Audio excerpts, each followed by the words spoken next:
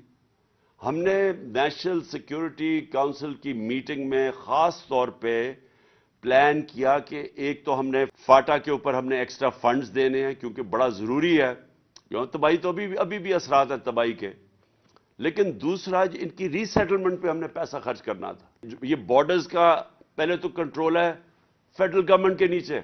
میں یہ کہتا گیا کہ ہمیں ان کے ساتھ ریکنسائل کرنا چاہیے کیونکہ ڈفرینٹ گروپس لڑ رہے تھے, اس کے اوپر ہمارے دشمن بھی کود پڑے, انہوں نے بھی فائنانس کرنا شروع کر دیا ٹی ٹی پی, کہ اگر یہاں پھر سے پرابلم شروع ہو گیا ہماری مرج ڈسٹرکٹس میں یا قبائلی جو فارمر قبائلی علاقہ تھا, تو پاکستان برداشت نہیں کر سکے گا. ان کی امریکن سے بھی اور غنی حکومت سے بھی پاکستان نے فیسیلیٹیٹ کی تھی ٹاکس.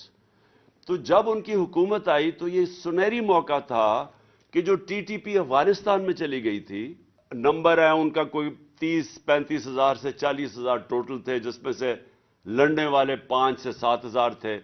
یہ ہمیں آئی ایس آئی کی رپورٹس تھیں. 1-2 غیر ذمہ دار وہ وزیر جن کو عقل بھی نہیں ہے, سمجھ بھی نہیں ہے, وہ بڑی غیر ذمہ دارانہ سٹیٹمنٹس دے رہے ہیں کہ ہم افغانستان میں جا کے حملے کریں گے اور پتہ نہیں کیا کریں گے. یہ آپ غور سے سمجھ لیں کہ اگر یہ حکومت, افغانستان کی جو حکومت آئی ہے, اس نے صرف ہمارے سے کوآپریشن کرنا ہی بند کر دیا, اس کا اثر یہ ہوگا کہ یہ پھر اگر یہ شروع ہو گئی دہشت گردی کی یا جنگ, تو یہ چلتی جائے گی. ملٹری آپریشن تو ایک حصہ ہو سکتا ہے اوور آل پیس سیٹلمنٹ کا, لیکن ملٹری آپریشن صرف اور ملٹری آپریشن یہ کبھی بھی کامیاب نہیں ہوتا, کیونکہ اگر وہ وہاں باڑ تو کئی جگہ سے توڑنی شروع ہو گئے ہیں. تو کیوں نہیں بات کی افغانستان گورنمنٹ کے ساتھ؟ کیوں نہیں ابھی تک پاکستان کا جو فورن منسٹر ہے وہ ساری دنیا کے چکر لگا رہا ہے؟ سب سے امپورٹنٹ تو ہے افغانستان جانا چاہیے تھا اس کو. سب سے زیادہ تو ہمیں تکلیف ہے اس وقت جو 80 لاکھ کشمیریوں سے ہو رہا ہے, لیکن میرا یہ ایمان ہے کہ یہ تکلیف تو وہ سہ جائیں گے. تکلیف تو پہلے بھی ان کو کافی تھی. انشاءاللہ اب ہم سب کا کام ہے کہ اس کو ہر انٹرنیشنل سٹیج کے اوپر میرے علاوہ ہماری ڈیلیگیشنز جائیں جو دنیا کو آگاہ کریں. جدھر نریندر مودی ہندوستان کو لے گیا ہے, ہندو نیشنلزم کا اس نے جو جن بوتل سے نکل گیا ہے, یہ واپس نہیں جاتا بوتل میں, پیچھے وہ ہٹ نہیں سکتا. آگے جائے گا تو آگے ایک بہت بڑی ریزسٹنس اب اس کو ملنی شروع ہو جائے گی. سکھ, کرسچنز, ان کو سب کو پتا ہے کہ یہ نیشنلزم اس نے جو نکال دیا ہندوتا کی, یہ ساروں کو اب متاثر کرے گی. یہ ایک وہ وقت ہے کہ جو انشاءاللہ یہ کشمیر آزادی کی طرف اب جائے گا. دنیا نے پہلی دفعہ دیکھنا شروع کیا ہے. ہمارا کام ہے اب ہم اس کو دنیا کو آگاہ کریں. تو میں اپنی طرف سے آپ کو کمٹمنٹ دیتا ہوں کہ ہر فورم کے اوپر اس کو اور تیزی سے ہم بڑھائیں گے. میں کشمیر کا اب امبیسڈر بنوں گا دنیا میں. میں کشمیر کا جو حالات ہیں, جو پیغام ہے, جو سچویشن ہے, وہ میں دنیا میں لے کے جاؤں گا. دنیا کے میڈیا پہ اٹھاؤں گا. جن ہیڈز آف اسٹیٹ سے ابھی تک میری بات ہو چکی ہے ان سب کو میں نے آگاہ کیا, اور آگے بھی انشاءاللہ جن سے بات ہوگی میں ان کو سب کو بتاؤں گا کہ کشمیر میں ہو کیا رہا ہے. یہ اگر مسئلہ جنگ کی طرف چلا گیا تو یاد رکھیں کہ نیوکلیر ہتھیار ہیں دونوں ملکوں کے پاس, اور جو نیوکلیر جنگ ہے وہ کوئی بھی نہیں جیتے گا. سارا پاکستان آج مقبوضہ کشمیر کی عوام کے ساتھ کھڑا ہے, لیکن صرف سارا پاکستان ہی نہیں آپ کے ساتھ کھڑا, مسلمان دنیا آپ کے ساتھ کھڑی ہے. اگر مسلمان حکومتوں میں کسی بھی وجہ سے, کسی کی وجہ سے بھی اگر وہ آپ کو آج سپورٹ نہیں کر رہی, یہ میں آپ کو یقین دلاتا ہوں کہ ساری مسلمان دنیا کی عوام مقبوضہ کشمیر کے لوگوں کے ساتھ کھڑی ہے. بلکہ میں اس سے بھی آگے جاتا ہوں, وہ لوگ جو مسلمان بھی نہیں لیکن جو انصاف پسند ہیں, وہ بھی سب آج سمجھتے ہیں کہ کشمیر کے لوگوں کو وہ حق دینا چاہیے جو یونائٹڈ نیشنز نے وعدہ کیا تھا.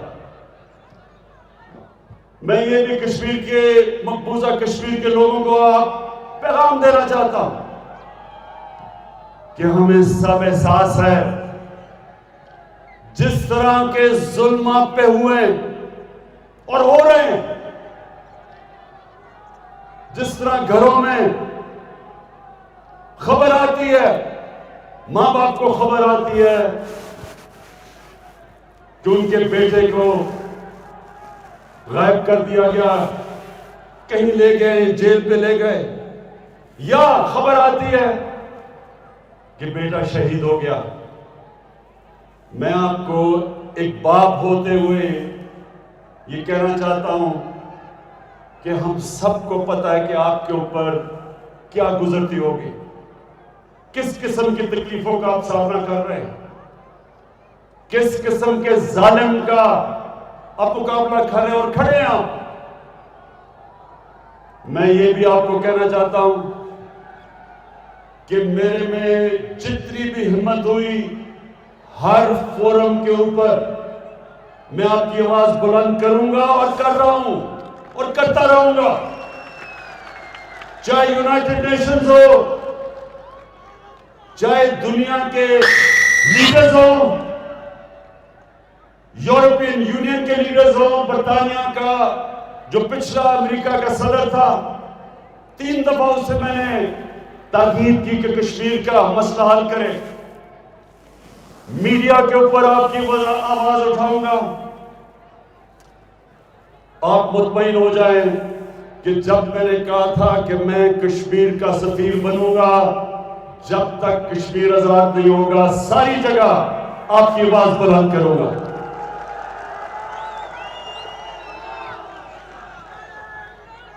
میرے کوٹلی کے شہریوں, میں اب آپ کو یہ بتانا چاہتا ہوں کہ جب ہماری حکومت آئی تو میں نے پوری کوشش کی کہ ہندوستان کو ہم ایک دوستی کا پیغام دیں, ان کو سمجھائیں کہ کشمیر کا مسئلہ یہ آپ کے ظلم سے نہیں حل ہوگا. دنیا کی تاریخ یہ بتاتی ہے کہ کوئی بھی دنیا کی طاقتور فوج ایک آبادی کے خلاف نہیں جیت سکتی.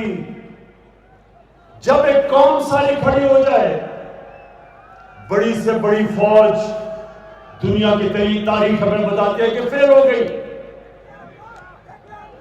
امریکہ سپر پاور ویتنام میں نہیں جیت سکا, 30 لاکھ لوگوں کی قربانی دی ویتنام کے لوگوں نے اور آخر آزاد ہو گئے.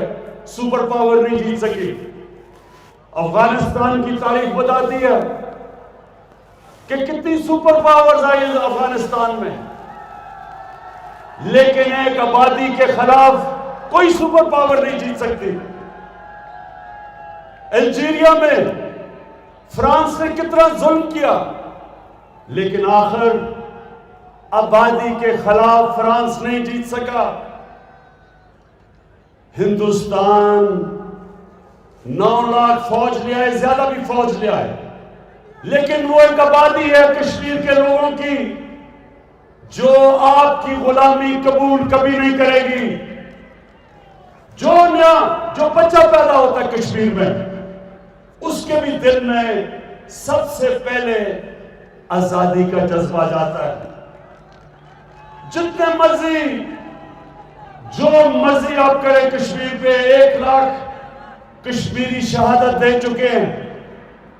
میں آج ہندوستان کو کہتا ہوں کہ یہ آپ کبھی جیت سکتے ہی نہیں.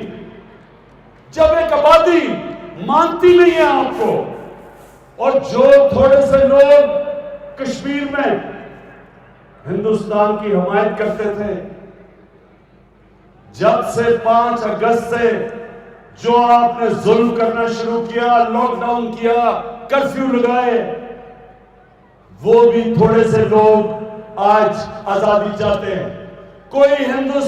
کوئی کشمیر کا سیاستدان جو پرو انڈیا ہو, میں آج آپ کو لکھ کے دیتا ہوں کہ وہ کبھی ووٹ جیت ہی نہیں سکتا, الیکشن ہی نہیں جیت سکتا کشمیر میں. اس لیے میں نے جو پہلے آپ سے نریندر مودی میں نے کوشش کی تھی آتے ساتھ ہی کہ ہم اپنے تعلقات ٹھیک کریں اور کشمیر کا مسئلہ حل کریں ڈائیلاگ کے ذریعے, یونائٹڈ نیشنز کی ریزولوشن کے تحت ہم حل کریں. میں پھر سے آپ کو کہہ رہا ہوں کہ اور کوئی دوسرا راستہ نہیں ہے. Mr. President, there will be another Pulwama. And guess what? India will blame us. They're already blaming us. They're saying all this is happening because of Pakistan. One of their defense ministers said, There are 500 terrorists lined up on the border to go in. Why would Pakistan send 500 terrorists when there are 900,000 troops? What impact are they going to make? What will they do? Supposing a country 7 times smaller than its neighbor is faced with the choice. Either you surrender or you fight for your freedom till death. What will we do? I ask myself this question. And my belief is, La ilaha illallah, there is no God but one. And we will fight. And when a nuclear armed country fights to the end, it will have consequences far beyond the borders. It will have consequences for the world, which is why I repeat I'm here. Because I'm warning you, it's not a threat. It's a fair worry that where are we headed? And I've come here to tell the UN, you've got to, this is a test for the United Nations. You are the one who guaranteed the people of Kashmir the right of self-determination. This is the time to take action. And number one action must be that India must lift this inhuman curfew.